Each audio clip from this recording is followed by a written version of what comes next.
Assalamualaikum warahmatullahi wabarakatuh. Perkenalkan, kami dari kelompok 2 semester 4 mata kuliah farmakoterapi ingin mempresentasikan hasil diskusi kami mengenai penggunaan obat pada gangguan fungsi ginjal. Anggota kelompok kami terdiri dari pertama saya sendiri Yulidra Astuti, kedua Berika Adrianis, ketiga Vera Lestari, keempat Rosyana, dan yang kelima Safira Regita Asmita. Konten bahasan yang akan kita bahas yaitu pengertian ginjal, fungsi ginjal, kerusakan pada ginjal, penyesuaian dosis obat pada gangguan ginjal, perhitungan fungsi ginjal, penyesuaian dosis didasarkan atas perubahan tetapan laju eliminasi, dan analisa jurnal mengenai penggunaan obat pada ginjal. Pembahasan yang pertama, pengertian ginjal. Ginjal atau ren merupakan suatu organ yang mempunyai peranan penting dalam mengatur keseimbangan air dan metabolit dalam tubuh dan mempertahankan keseimbangan asam basa dalam darah. Produk sisa berupa urin akan meninggalkan ginjal menuju saluran kemih untuk dikeluarkan dari tubuh. Ginjal terletak di belakang peritoneum sehingga disebut organ retroperitoneal. Snell 2006. Dapat dilihat struktur ginjal pada gambar berikut, yang terdiri dari korteks, vakula, ada arteri, vena, dan lain sebagainya. Selanjutnya pembahasan yang kedua mengenai fungsi ginjal. Menurut Prabowo dan Pranata, ginjal memiliki fungsi sebagai berikut. Yang pertama, mengekskresikan zat-zat yang merugikan dalam tubuh, misalnya urea, asam urat, amoniak, kreatinin, garam anorganik, bakteri, dan juga obat-obatan. Jika zat-zat ini tidak diekskresikan oleh ginjal, maka tubuh akan diracuni oleh kotoran yang dihasilkan oleh tubuhnya sendiri. Bagian ginjal yang berfungsi sebagai penyaring adalah nefron. Yang kedua, mengekskresikan kelebihan gula dalam darah. Ginjal mengatur banyaknya gula yang masuk ke dalam tubuh sehingga kadar gula dalam tubuh akan normal. Yang ketiga, membantu keseimbangan air dalam tubuh, yaitu mempertahankan tekanan osmotik ekstraseluler. Yang keempat, mengatur konsentrasi garam dalam darah dan keseimbangan asam basa darah. Dan yang kelima, ginjal mempertahankan pH plasma darah pada kisaran 7,4 melalui pertukaran ion hidronium dan hidroksil. Akibatnya, urin yang dihasilkan dapat bersifat asam pada pH 5 atau alkalis pada pH 8. Selanjutnya, pada pembahasan yang ketiga mengenai kerusakan pada ginjal. Kerusakan pada ginjal itu dibagi menjadi dua, pada area glomerulus dan area tubulus. Pembahasan pertama mengenai glomerulus. Kerusakan terjadi karena hemokonsentrasi, penurunan tekanan arteri perifer, bendungan vena ginjal, dan obstruksi pasca renal yang menyebabkan sekresi produk-produk nitrogen atau azotemia. Retensi air, fosfat, kalium, cenderung kehilangan natrium, asidosis atau kasus kronis, penurunan nilai clearance, oligouria, proteinuria ringan, dan hematuria yang mengakibatkan penurunan laju filtrasi. Dapat dilihat perbedaan antara ginjal normal, gagal ginjal, dan ginjal kronis. Yang kedua, tubulus menyebabkan kegagalan reabsorpsi karena kehilangan kompensasi untuk mengubah cairan tubuh, tekanan osmotik, dan keadaan asam basa. Perbedaan insufiensi dengan kegagalan, yaitu insufiensi terjadi bila produk akhir yang disekresikan di dalam plasma masih sama, sedangkan kegagalan yaitu clearance turun 50%. Konsentrasi zat dalam plasma di atas normal, contohnya adalah urea. Adapun penyebab-penyebab umum dari kegagalan ginjal yaitu sebagai berikut. Yang pertama yaitu pyelonefritis, merupakan peradangan dan kemunduran dari pyelonefron yang disebabkan oleh infeksi, antigen atau penyebab lain yang tidak diketahui asalnya. Yang kedua yaitu hipertensi atau darah tinggi, kelebihan muatan yang kronik dari ginjal dari cairan dan elektrolit dapat menimbulkan hipertensi. Yang ketiga, menimbulkan ketidakmampuan ginjal dalam mereabsorpsi segala bentuk hal yang masuk ke dalam ginjal. Yang keempat, diabetes mellitus, merupakan gangguan metabolisme gula dan keseimbangan asam basa.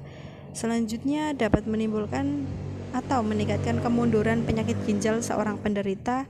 Dan obat-obat nefrotoksik atau logam-logam, obat-obat tertentu yang dipakai secara kronik dapat menyebabkan kerusakan ginjal secara irreversibel, yakni aminoglikosida, vanesetin, dan logam-logam berat seperti merkuri dan timbal. Selanjutnya part 4. Penyesuaian dosis obat pada gangguan ginjal. Kecuali dinyatakan lain, maka yang dimaksud dengan dosis adalah sejumlah obat yang memberikan efek terapeutik pada penderita dewasa, juga disebut dosis lazim atau dosis medisinalis. Terutama obat yang tergolong racun, ada kemungkinan terjadi keracunan, dinyatakan sebagai dosis toksika. Dosis toksik ini dapat sampai mengakibatkan kematian, disebut sebagai dosis letalis. Selanjutnya part 5, yaitu mengenai perhitungan fungsi ginjal. Anjuran dosis didasarkan pada tingkat keparahan gangguan ginjal. Umumnya diperkirakan dengan mengukur clearance kreatinin. Pengukuran fungsi ginjal dapat menggunakan berbagai metode, diantaranya adalah metode Jalif. Untuk laki-laki perhitungannya yaitu CLCR sama dengan 98 dikurangi 0,8 umur dikurangi 20 per CCR. Sedangkan untuk wanita CLCR dikali 0,9. Dan berdasarkan perhitungan clearance, kreatinin tersebut dapat ditentukan tingkat keparahan penurunan fungsi ginjal dan pemberian dosis dapat disesuaikan berdasarkan anjuran buku standar. Tingkat penurunan fungsi ginjal itu dibagi menjadi 3, ringan, sedang, berat. Ringan, clearance kreatin 20-50 mili per menit per 1,73 meter persegi. Sedang 10-20 mililiter per menit per 1,73 meter persegi, dan berat kurang dari 10 mili per menit per 1,73 meter persegi. Selanjutnya part 6 mengenai penyesuaian dosis didasarkan atas perubahan tahapan laju eliminasi. Keseluruhan tetapan laju eliminasi untuk beberapa obat menurun pada penderita uremia. Suatu aturan dosis dapat dirancang untuk penderita uremia dengan salah satu cara menurunkan dosis normal obat dan menjaga frekuensi pemberian dosis atau jarak waktu pemberian dosis yang konstan, atau dengan menurunkan frekuensi pemberian dosis atau memperpanjang jarak waktu pemberian dosis dan menjaga dosis konstan. Dosis dari obat-obat dengan rentang terapeutik yang sempit hendaknya diturunkan terutama jika obat terakumulasi pada penderita sebelum memperburuk fungsi ginjal. Penyesuaian dosis didasarkan atas perubahan tetapan laju eliminasi dihitung berdasar anggapan yang meliputi: yang pertama, tetapan laju eliminasi menurun secara proporsional bila fungsi ginjal menurun. Yang kedua, rute eliminasi bukan ginjal, terutama tetapan laju metabolisme tetap tidak berubah. Dan yang ketiga, perubahan clearance ginjal dari obat dicerminkan oleh perubahan clearance dan kreatinin. Kemudian part 7, pembahasan terakhir yaitu mengenai analisa jurnal. Jurnal yang kita ambil yaitu Drug Induced Kidney Disease A study of Japan renal biopsy registry from 2007 to 2015. Dari jurnal tersebut dapat kami rangkum, isi jurnal tersebut berisi mengenai pendaftaran biopsi ginjal Jepang dimulai dari tahun 2007 oleh Komite Standarisasi Diagnosis Patologis Ginjal dan Komite Pendaftaran Penyakit Ginjal dari Perkumpulan Nefrologi Jepang. Tujuan dari laporan ini adalah untuk mengklarifikasi penyakit ginjal akibat obat atau DIKD pada kasus biopsi ginjal Jepang. Hasil berdasarkan diagnosis klinis dan patologis 328 kasus, 176 laki-laki dan 152 perempuan. DIKD yang terbukti biopsi ginjal terdaftar di JBR dari 2007 hingga 2015, 1,24% dari semua kasus. Frekuensi DIKD meningkat seiring bertambahnya usia. Jumlah kasus memuncak pada dekade 6 sampai 8 di semua kategori patologis, kecuali jumlah lesi tubulointestinal kronis atau CTIL yang memuncak pada dekade 4 sampai 5. Kemudian, kelebihan jurnal ini yaitu abstrak dalam penelitian ini sudah mencakup komponen latar belakang, tujuan, jumlah populasi, metodologi penelitian, kesimpulan, dan kata kunci. Sudah mencantumkan desain penelitian, teknik analisa data, teknik sampling, dan jumlah sampel yang digunakan. Kelemahan jurnal ini yaitu tidak dapat memeriksa hasil dari pasien DIKD dalam penelitian ini. Studi lanjut tentang hasil klinis DIKD akan diperlukan. Tidak ada definisi standar untuk nefrotoksisitas atau toksik pada nefron akibat obat berdasarkan gejala klinis pasien.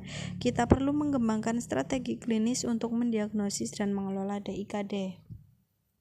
Kesimpulan dari analisa jurnal yang kami dapat yaitu analisa kami terhadap JRBR mengungkapkan bahwa DIKD terutama mempengaruhi orang lanjut usia di Jepang.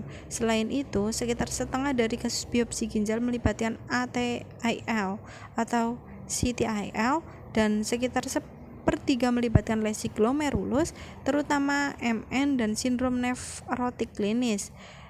Dalam studi selanjutnya, kami perlu memeriksa hasil DIKD dan mengembangkan strategi klinis untuk mengelola kondisi tersebut. Itu merupakan pembahasan dari diskusi kelompok kami. Ada satu motivasi yang mungkin menjadi penyemangat kita semua.